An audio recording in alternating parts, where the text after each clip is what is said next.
एक बार एक बरगद के पेड़ पर दो कौवों ने घोंसला बनाया।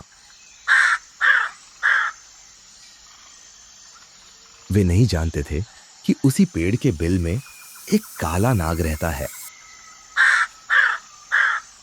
कुछ दिनों बाद कौवी ने अंडे दिए।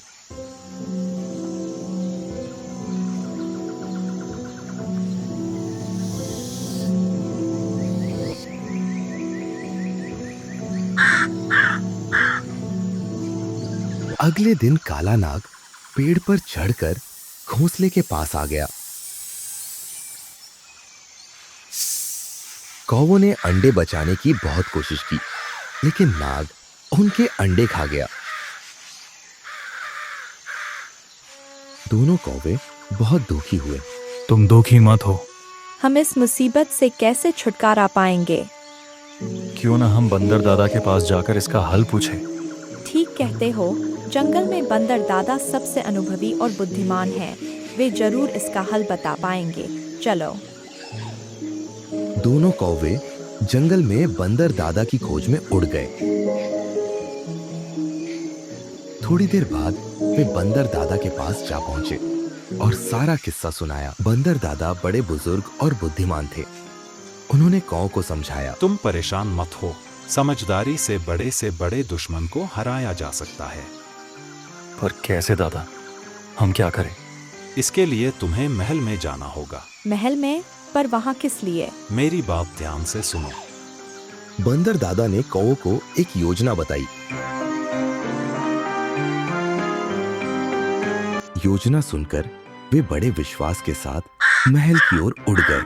नगर के ऊपर से उड़ते हुए वे महल जा पहुंचे। उन्होंने इधर उधर नजर दौड़ाई और एक पेड़ की डाल पर बैठ गए। उन्होंने देखा रानी अपनी दासियों के साथ तालाब में नहा रही है। रानी के कीमती आभूषण तालाब के किनारे रखे हुए थे। दोनों कौवे आभूषणों के पास जा बैठे। देखो, जो बंदर दादा ने बताया था वो मिल गया। तो हो जाओ तैयार। कौवे ने एक दासी का ध्यान अपनी ओर खींचा और रानी का हार अपनी चोंच में उठाकर उड़ गया। दासी चिल्लाई और सैनिक को मदद के लिए बुलाया। सिपाही, जल्दी आओ, जल्दी आओ। देखो, कौआ महारानी का हार ले गया। पकड़ो इसे। अरे अरे, जाते कहाँ हो? सैनिक कौ के पीछे दौड़ा। कौवे उड़ते उड़ते उसी बरगद के पेड़ पर जा पहुंचे जहां काला नाग था।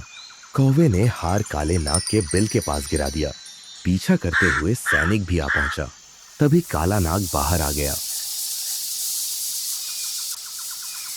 सैनिक ने हार उठाने की कोशिश की तो काले नाग ने उस पर हमला किया। सैनिक ने बड़ी फुर्ती से काले नाग को मार दिया। सैनिक ने रानी का हार उठाया और नगर को चल दिया। शुक्र है, हार मिल गया। काले नाग के मर जाने के बाद दोनों कौवों ने राहत की सांस ली और बंदर दादा को धन्यवाद दिया। दोनों खुशी से अपने घोंसले में रहने लगे।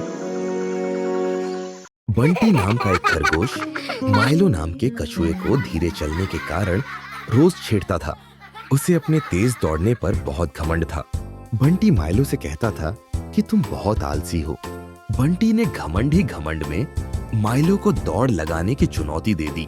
ना जाने क्या सोचकर माइलो ने चुनौती स्वीकार कर ली। बस फिर क्या था, दोनों दौड़ने लगे। कछुआ तो कहां दौड़ सकता था, लेकिन फिर भी उसने आत्मविश्वास के साथ चलना शुरू किया। थोड़ी ही देर में बंटी बहुत दूर निकल आया। उसने पीछे मुड़कर देखा। उसे माइलो कहीं नजर नहीं आया।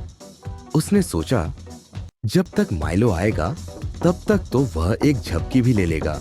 वह इतना गहरा सो गया कि उसे समय का पता ही नहीं चला। कछुआ उसके पास से चुपके से निकल गया। बंटी की आंख खुली तो घबराकर उठकर भागा, लेकिन तब तक माइलो रेस जीत चुका था। बंटी का घमंड टूट गया और उसने माइलो से माफी भी मांगी। एक बार की बात है, जंगल के घने पेड़ों के बीच एक भूखा सियार खाने की तलाश में इधर उधर भटक रहा था। उसका दुबला पतला शरीर और थकी हुई चाल साफ बता रहे थे कि वह कई दिनों से भूखा था। सूरज ढलने को था और तेज हवा जंगल के पत्तों और शाखाओं को हिला रही थी। इस तेज हवा में अचानक सियार के कानों ने एक अजीब सी आवाज सुनी जो पूरे जंगल में गूंज रही थी।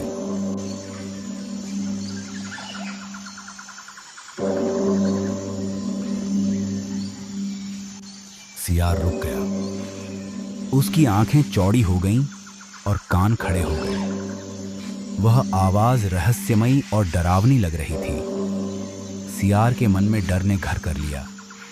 उसने खुद से कहा, यह आवाज तो बहुत खतरनाक लग रही है। मुझे जल्दी से अपने घर लौट जाना चाहिए। अगर मैं और देर करूं तो शायद कोई मुसीबत आ जाए। क्या पता पेड़ों के पीछे कोई जानवर छिपा हो जो मुझ पर हमला कर दे। सियार पीछे मुड़कर भागने ही वाला था कि अचानक उसके मन में एक और विचार आया। उसने सोचा, मैं ऐसी चीज से क्यों भाग रहा हूँ जिसे मैंने देखा भी नहीं है। क्या यह डरना सही है? मुझे ये पता लगाना चाहिए कि आखिर ये आवाज कहाँ से आ रही है। सियार ने अपने डर पर काबू पाने की ठानी। उसने गहरी सांस ली और धीरे धीरे बहुत सावधानी से उस दिशा में बढ़ने लगा जहां से आवाज आ रही थी। उसके कदम धीमे लेकिन स्थिर थे। हर कदम पर उसके कान आवाज की दिशा को सुनने और समझने की कोशिश कर रहे थे। रास्ते में पेड़ों की शाखाएं और घने झाड़ियां उसे और डराने की कोशिश कर रही थी, लेकिन अब सियार ने ठान लिया था कि वह पीछे नहीं हटेगा। थोड़ी देर बाद वह उस जगह पहुंचा जहां से आवाज आ रही थी। उसने देखा कि एक पेड़ की एक शाखा हवा के तेज झोंकों के कारण बार बार हिल रही थी और पास में पड़े एक छोटे से ढोल को छू रही थी। हर बार जब शाखा ढोल से टकराती तो वह आवाज गूंज उठती। सियार कुछ देर तक उस दृश्य को देखता रहा। फिर उसकी आंखों में राहत की चमक आ गई। उसने चैन की सांस ली और सोचा, यह तो बस एक शाखा और ढोल का खेल था। मैं बेवजह डर गया था। अब सियार का डर पूरी तरह खत्म हो चुका था। उसने खुद पर गर्व महसूस किया कि उसने अपने डर का सामना किया और सच्चाई तक पहुंचा। इसके बाद वह ढोल और शाखा को पीछे छोड़ते हुए खाने की तलाश में फिर से निकल पड़ा।